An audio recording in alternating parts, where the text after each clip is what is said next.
components of the fixed partial denture. We have retainers, which are the part of a fixed partial denture which will unite the abutment to the remainder of the restoration. Retainers can be classified again according to the amount of tooth coverage, according to the mechanism of retention, and according to the material used. According to the amount of tooth coverage, we could have complete coverage retainers which are using the entire surfaces of the tooth or the teeth which are being prepared. So this sort of retainers will have the maximum retention.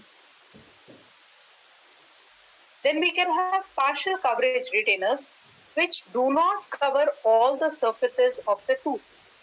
And according to the number of surfaces which are being covered, they could be either 7/8 crown or proximal half crowns, or even 3/4 reverse 3/4 crowns.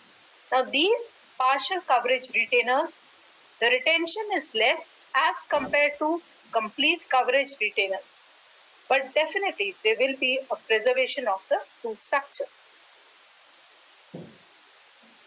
Then according to the mechanism of retention, we can have either extracoronal retainers which use the external surfaces of the tooth to provide retention and resistance to displacement, or intracoronal where the inner surfaces, internal surfaces of a tooth are used to provide retention and resistance to displacement, or radicular retainers where the root of the prepared tooth is used to retain a prosthesis.